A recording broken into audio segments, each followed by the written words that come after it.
Assalamualaikum warahmatullahi ta'ala wabarakatuh. Bismillahirrahmanirrahim. Alhamdulillahi rabbil alamin. Wassalatu wassalamu ala sayyidina wa habibina wa syafi'ina wa qurrati a'yunina sayyidina Muhammad wa ala alihi wa ashabihi wa man tabi'a sunnatahu wa jama'atah min yaumina hadza ila yaumin nahdati waddin. Subhanaka la ilma lana illa ma 'allamtana innaka antal alimul hakim wa la hawla wa la quwwata illa billahil aliyyil azim wa la hawla wa la quwwata illa billahil aliyyil azim. Allahumma aftah alaina futuhal arifina bika bil hikmah waftah alaina min ladunka ilma kama fatahta ala sayyidina Muhammadin sallallahu alaihi wasallam bihaqqi Taha sayyidil kaunaini wa jaddil hasanaini abil batuli wal qasimi Rabbana aftah bainana wa baina qawmina bil haqqa wa anta khairul fatihin. Rabbi shrah li sadri wa yassir li amri wahlul 'uqdatam min lisani yafqahu qawli. Saddid lisani wahdi qalbi bihaqqi jaddina sayyidina Rasulillah sallallahu alaihi wa ala alihi wa sahbihi wa sallam. Rabbi yassir wa la tu'assir wa tamim bil khair ya karim, amma ba'du.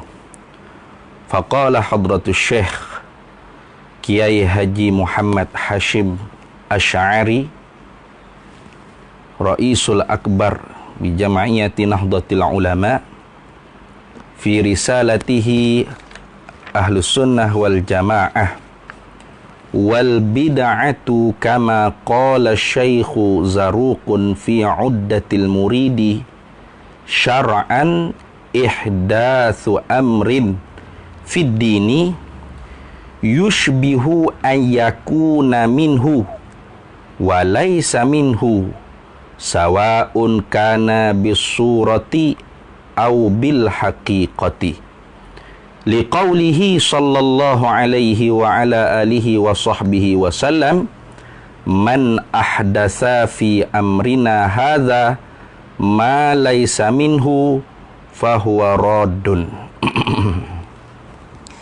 Alhamdulillah para sahabat penonton, insya-Allah pada pagi ini kita menyambung kembali muzakarah risalah Ahlus Sunnah wal Jamaah fi hadisil mautah wa asyratis sa'ah wa bayani mafhumis sunnati wal bid'ah yang dikarang oleh Al-Allamah Hadratus Syekh Kiai Haji Muhammad Hashim Asy'ari Ar-Raisul Akbar li Jam'iyati Nahdlatul Ulama, yang mana kita telah pun bersiaran pada 2 kali ataupun 3 kali kalau tak silap, atau 2 kali bersiaran muzakarah kita risalah Ahlus Sunnah wal Jamaah.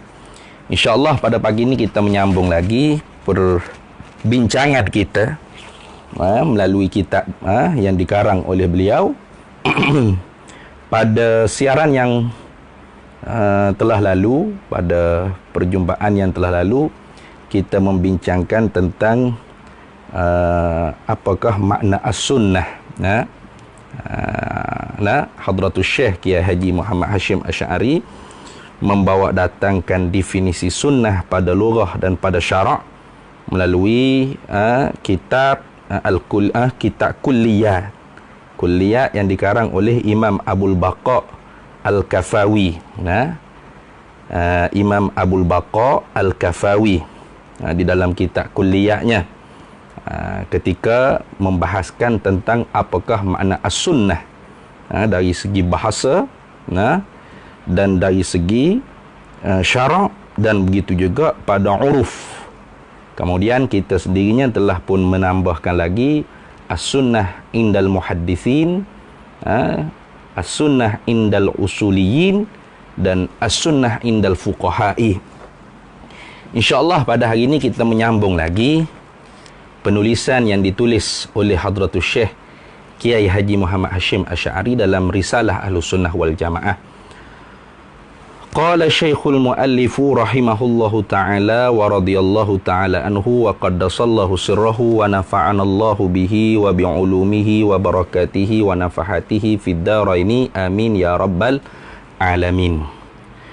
Wal bid'atu, dan bermula bid'ah itu. Ini beliau mula nak mendefinisikan apakah makna bid'ah. Nah, wal bid'atu, dan bermula makna bid'ah itu, kama qala Syekhu Zaruqun, seperti mana huraian, seperti mana barang, seperti mana kenyataan, penerangan yang telah diberkatalah oleh Syekh Zaruq. Di manakah Syekh Zaruq menerang tentang makna bid'ah itu? Fi Uddatil Muridi, di dalam kitab yang bernama Uddatil Murid. Jadi kalau ada kitab di rumah kita, insya-Allah boleh kita masing-masing merujuk di dalam kitab asal, iaitu Fi Uddatil Murid. Apakah orang panggil bid'ah dari segi syarak? Wal bid'atu syara'an. Terus dibawa datangkan definisi dari segi syarak. Kalau kita melihat di dalam kitab Al-Kulliyah, sebenarnya Imam Abul Baqa Al-Kafawi telah pun mendefinisikan, membuat ta'rif tentang bid'ah dari segi lughah. Disebut di dalam kitabnya, wal bid'atu fil lughati kama qala Abul Baqai Al-Kafawi fi kulliyatihi ma uhdisa ala ghairi misalin sabaq.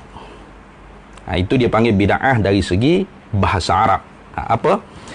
Iaitu bermula bid'ah di dalam bahasa Arab dari segi bahasanya. Wal bid'atu fil lughati, bermula bid'ah dari segi bahasa, kama sebagaimana penerangan, sebagaimana barang, ini sebagaimana penerangan, qala yang telah diberkatalah oleh Imam Abul Baqa, oleh Abul Baqai Al-Kafawi, fi kulliyatihi, di dalam kitab kulliyatnya.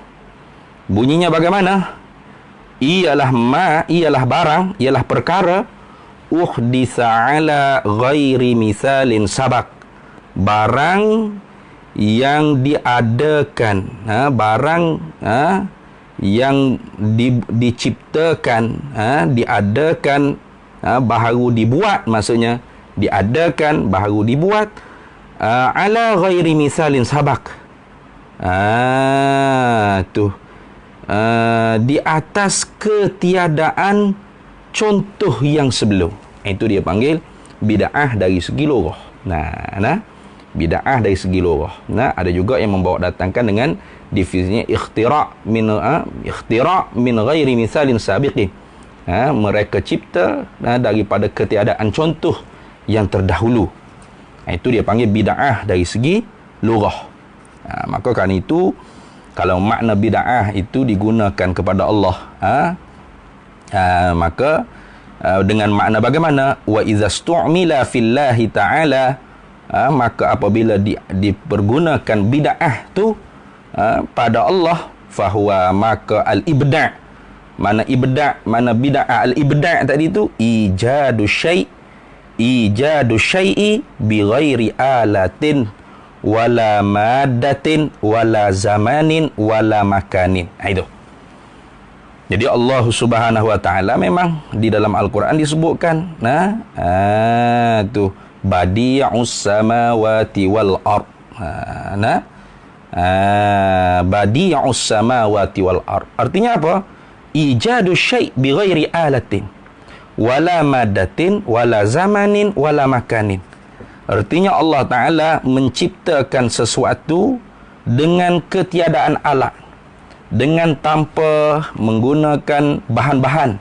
Macam kita kan, kalau nak buat, kita kata kita buat air teo, air Milo.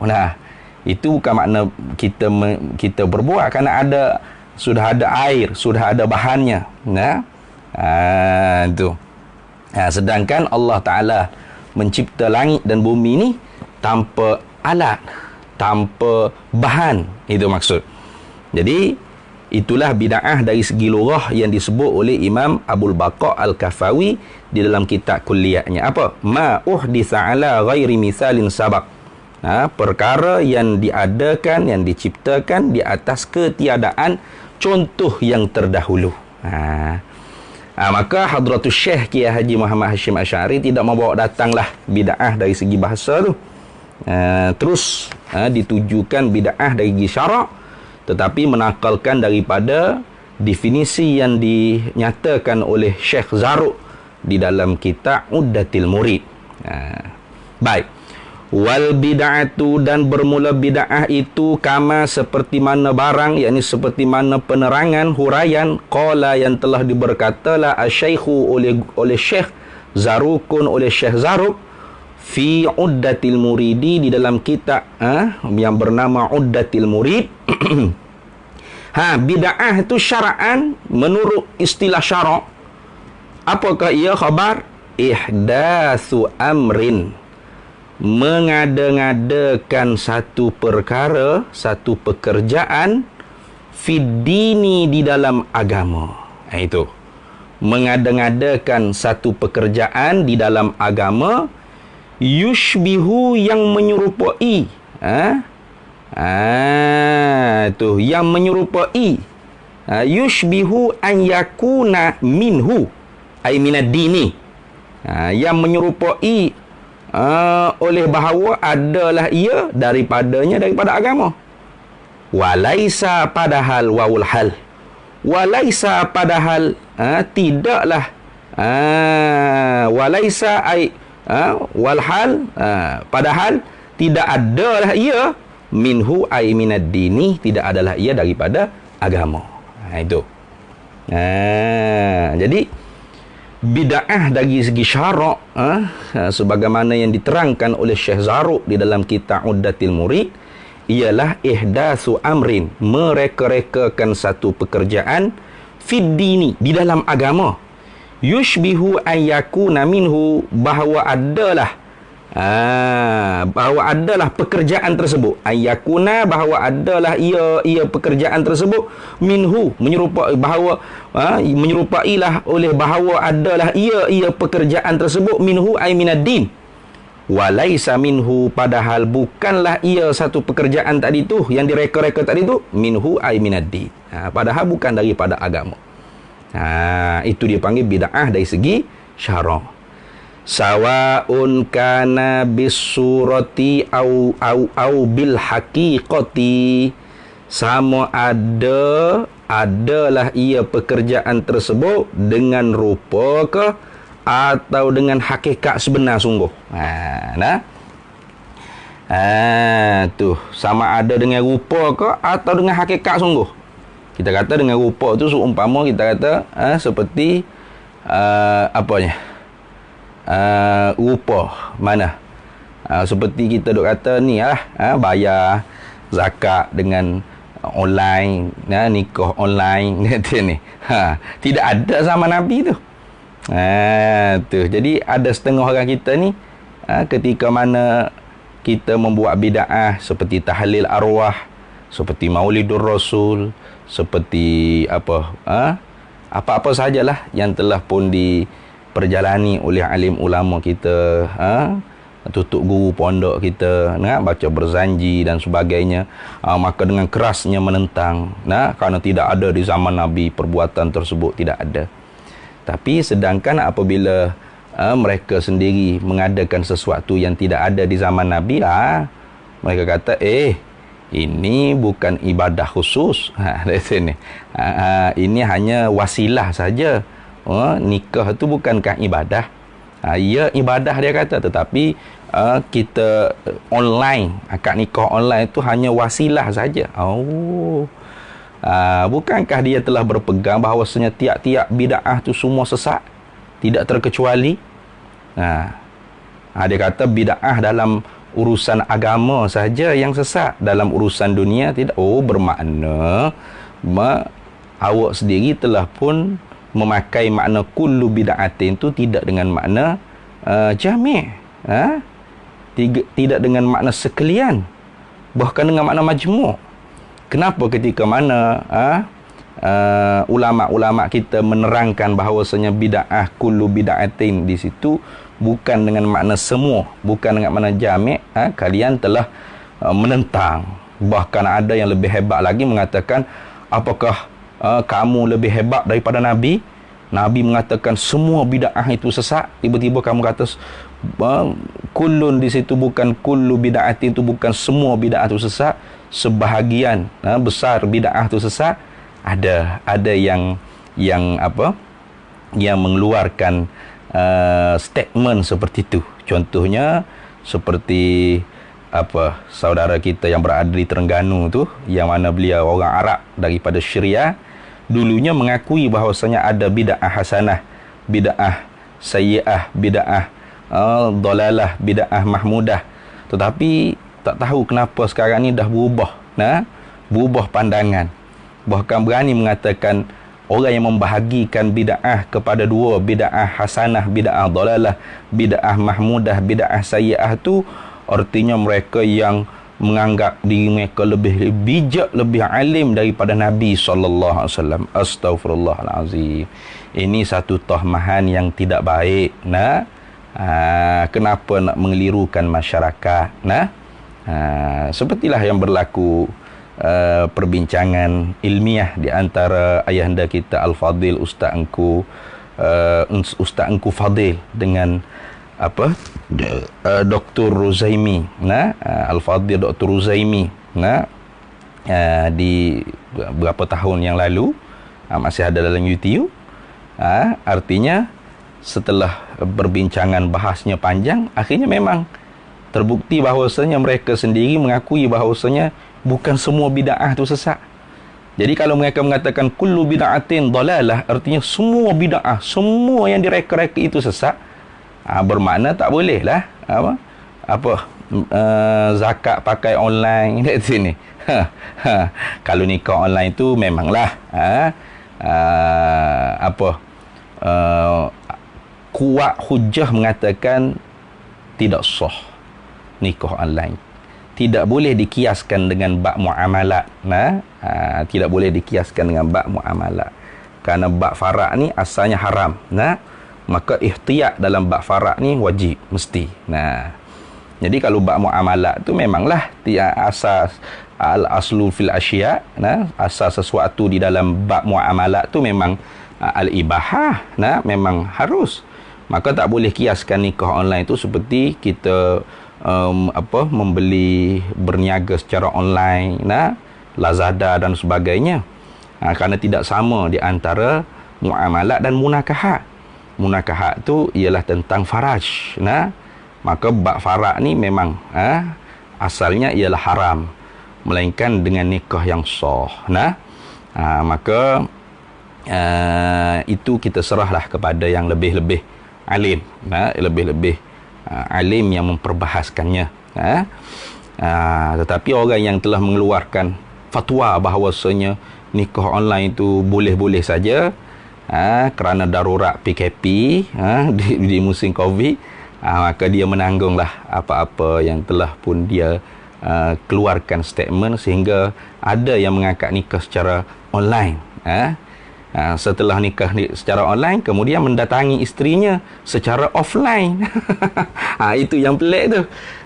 Padahal banyak cara lagi yang boleh disahkan nikah tu tanpa diperselisih pendapat oleh mana-mana ulama.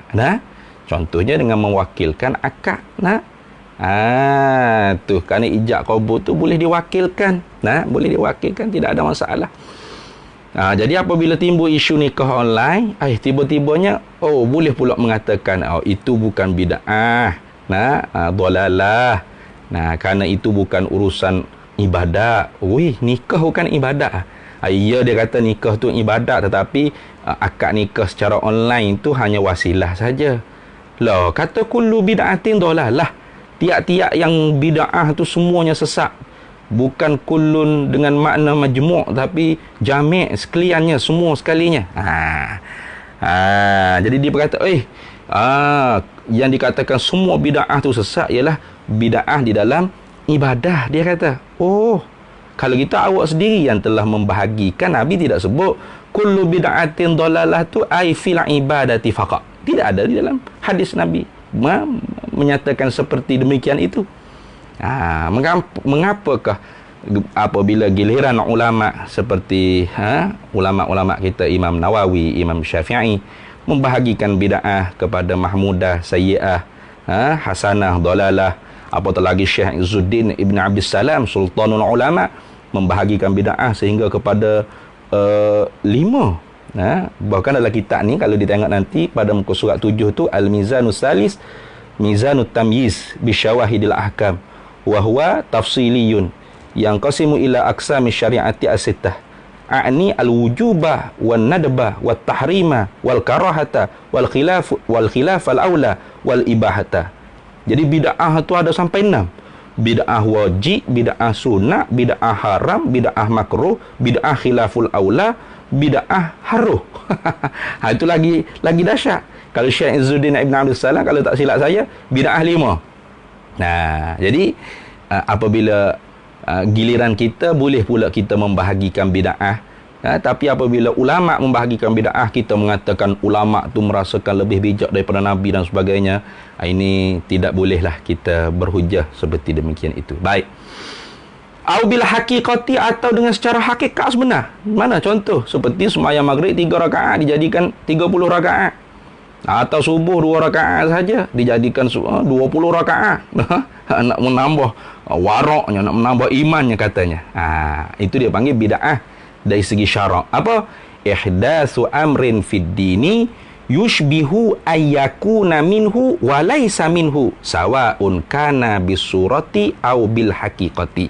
Mengada-ngadakan satu pekerjaan di dalam agama yang menyerupai oleh bahawa adalah ia pekerjaan tersebut daripada agama, padahal tiadalah pekerjaan tersebut daripada agama.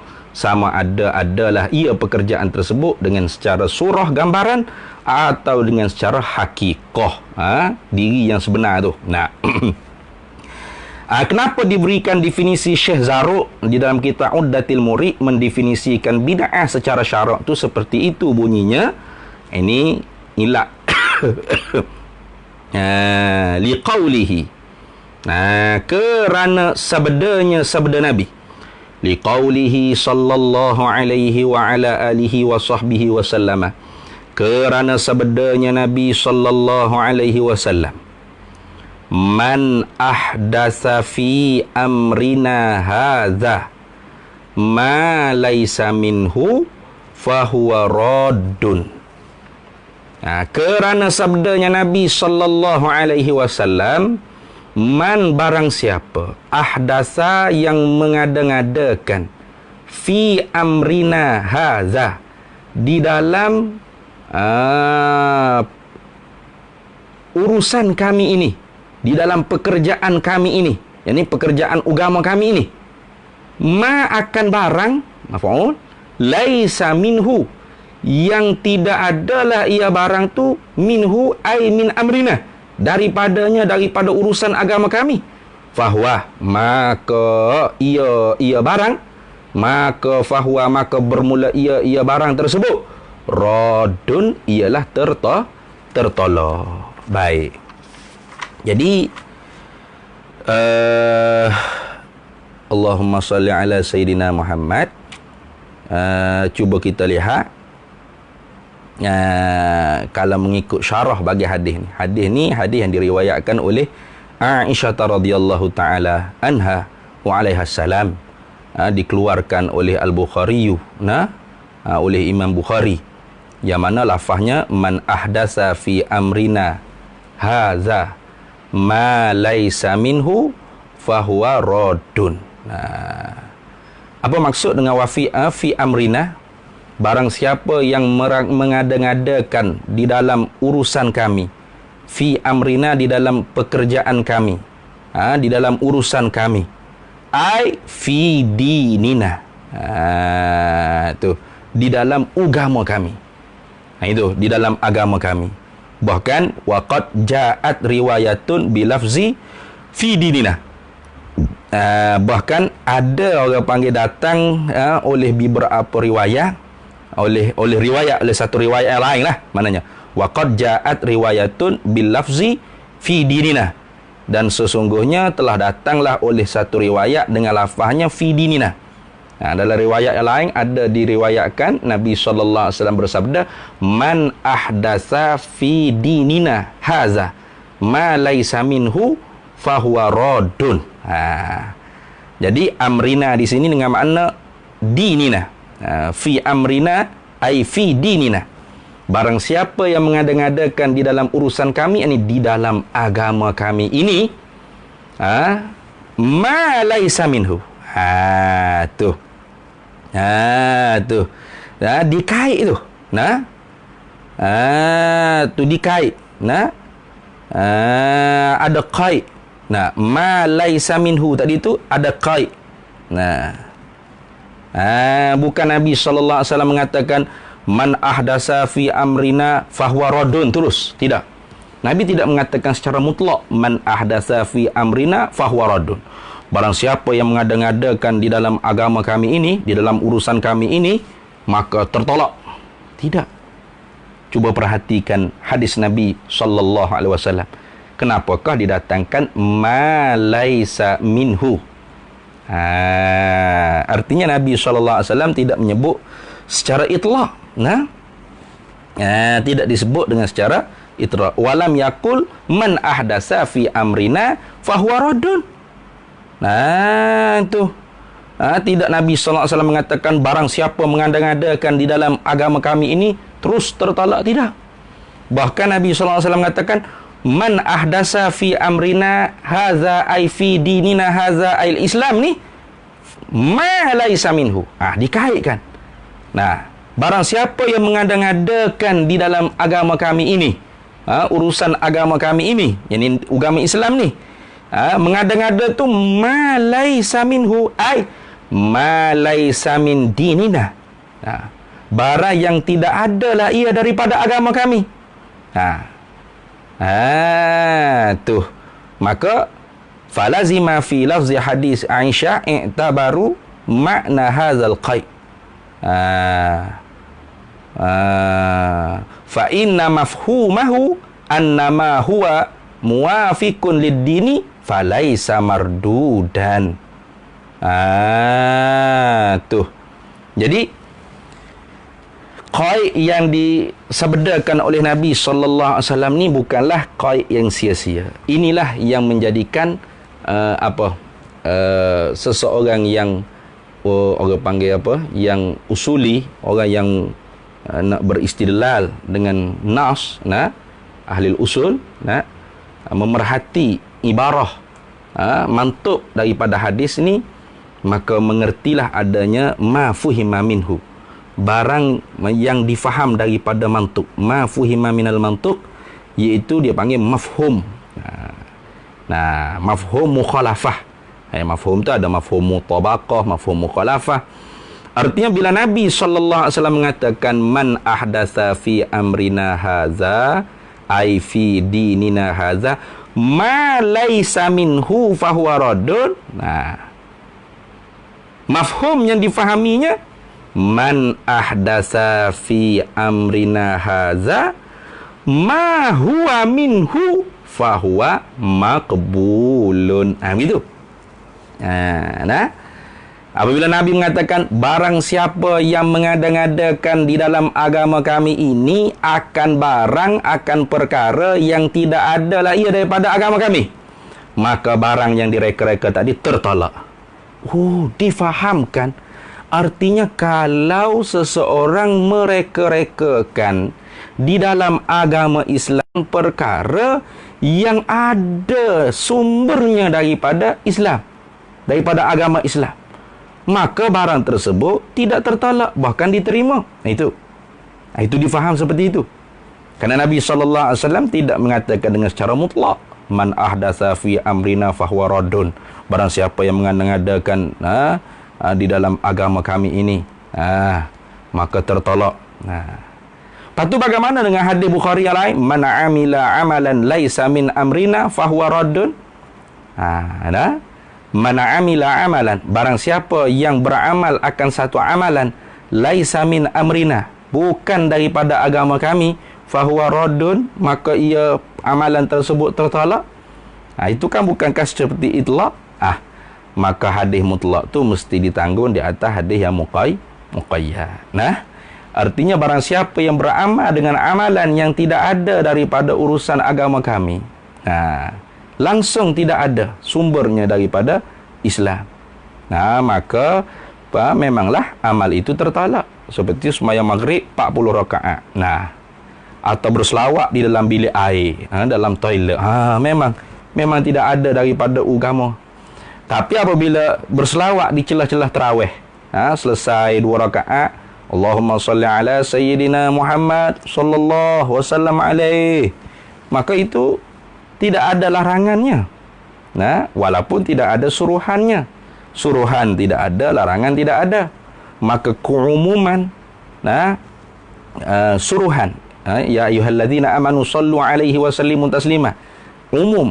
Hei orang beriman, hendaklah kamu berselawat dan salam ke atas Nabi SAW. Tidak dikatakan illa ba'da tarawih, melainkan selepas tarawih jangan, tidak. Tetapi kalau dalam bilik air dan sebagainya, itu ada dalilnya yang melarang kita menyebut nama-nama yang mulia, itu lain. Dia kata, kalau gitu tidak ada ai fi toilet, ai fi hamam, memang tidak ada. Tetapi dalil yang lain melarang kita berzikir di dalam seumpama bilik air itu ada. Adapun selepas tarawih itu ada tak dalil yang lain yang melarang kita jangan selawat selepas tarawih? Tidak ada. Maka ketika itu ya baqa ala umumih, dikekalkan di atas keumumannya. Artinya walaupun Nabi tidak buat, sahabat tidak buat, salahkah apabila kita buat? Tidak salah. Itu nanti akan dibahaskan dengan secara tuntas oleh Hadratus Syekh Kiai Haji Muhammad Hashim Asy'ari. Baik. Jadi man ahdasa fi amrina haza, ay man ahdasa fi dinina haza ma laisa minhu fahuwa raddun. Ini mantuk, dia panggil mantuk hadis. Barang siapa yang mengada-ngadakan di dalam pekerjaan kami, urusan kami ini, yakni dinina fi amrina haza, di dalam agama kami ini, mengada-ngada tu akan barang, akan perkara, laisa minhu, yang bukanlah ia daripadanya, daripada dinina, daripada agama kami, amrina tadi, fahuwa, maka perkara tersebut, barang tersebut, raddun, tertolak.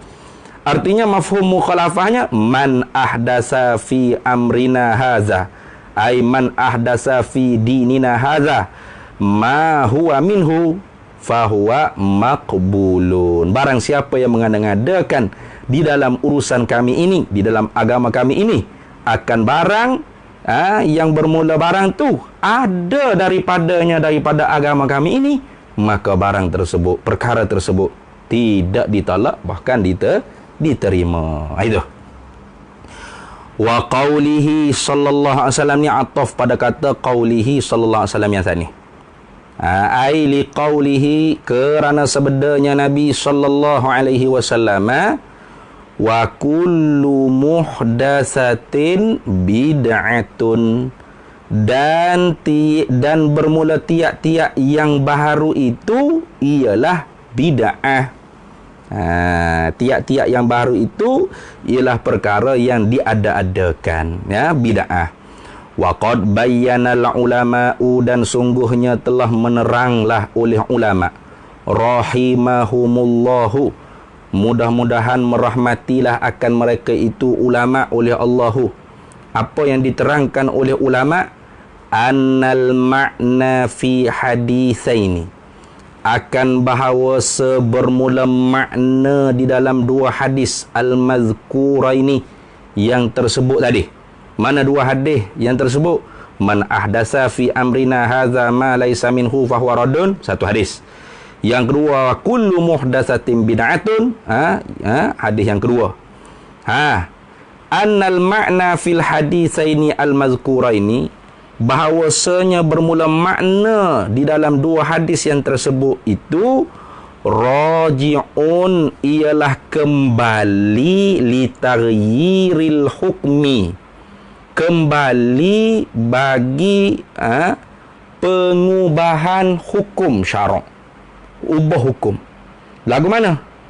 bi'tiqadi, dengan berpegang, dengan i'tiqad, dengan berpegang, ma akan barang laisa biqurbatin, akan barang yang bukanlah ia tu ibadah, qurbatan, sebagai ibadah. Maf'ul tu. Nah, tu mengubahkan hukum dengan berpegang akan barang yang tidaklah barang tersebut sebagai ibadat tu dipegang sebagai qurbatan, sebagai ibadat. Benda bukan ibadat tapi dianggap sebagai ibadat. Itu yang dikatakan apa? Makna dua hadis tadi tu. La mutlaqul ihdasi, bukan semata-mata mengada-ngada, bukan. Bukan semata-mata mereka-reka, bukan semata-mata mengada-ngada. Sebaliknya yang dimaksudkan dua hadis tadi itu ialah kembali kepada merubah hukum. Bagaimana? Dengan berpegang akan barang yang tidaklah barang tersebut tu qurbah, ibadat, tapi dipegang sebagai ibadat. La mutlaqul ihdasi, bukan semata-mata mengada-ngada. Kenapa? Ini ilat dia. Ilat pada kata la mutlaqu. Bukan yang dimaksud dua hadis Nabi tadi itu semata-mata reka tu semuanya orang panggil bid'ah semua, sesat semua. Tidak. Iz kerana qad tanawalat syari'atu, terkadangnya mencapailah akan dia barang oleh syariat biusuliha, dengan usul-usul, dengan pokok terasnya syariat. Fayakunu, maka adalah ia barang raji'an, kembali ilaiha, kepadanya, kepada syariat. Tu. Jadi terkadangnya barang yang direka-reka tu mencapai akan dia oleh syariat dengan usul syariat. Maka bila ada orang panggil usul syariat, contoh seperti tadilah selawat selepas tarawih, ada usul syariahnya, maka raji'an ilaiha, kembali kepada syariat. Tidak dikatakan bid'ah itu. Tidak dikatakan bid'ah, dalalah, tidak. Au bi furu'iha, atau pada kata bi usuliha tadi. Ai iz qad tanawalathu syari'atu bi furu'iha, ai furu'i syari'ah, fayakunu makisan 'alaiha. Kerana terkadangnya mencapailah akan dia perkara yang direka-reka tadi itu oleh syariat dengan furu', cabangnya syariat. Fayakunu, maka jadilah perkara tersebut makisan, dikiaskan, 'alaiha, di atasnya, di atas syariat. Jadi bukanlah senang kita boleh terus mengatakan ini sesat, ini bid'ah, Nabi tak buat dan sebagainya. Jadi hendaklah kita berhati-hati dalam menghukumi sesuatu perkara dengan bid'ah dalalah, wa kullu bid'atin dalalah wa kullu dalalatin finnar. Berhati-hati, jangan seperti itu senangnya kita menghukum sesuatu yang telah diada-adakan oleh alim ulama kita dan diperjalani oleh kaum muslimin. Kemudian qala Syekh Zarruq wa mawazinuha salasatun al-awalu an yanzura fil amril muhdasi fa in syahida lahu mu'zamu syari'ati wa usuluha wa asluha falaisa bi bid'atin wallahu a'lam. Kita berhenti di situ dulu. InsyaAllah kalau ada kesempatan di lain waktu kita akan menyambungkan kembali pembacaan risalah Ahlus Sunnah wal Jamaah yang dikarangkan oleh Hadratus Syekh Kiai Haji Muhammad Hashim Asy'ari radhiyallahu taala anhu, Raisul Akbar bi Jama'iyati Nahdlatul Ulama di Indonesia.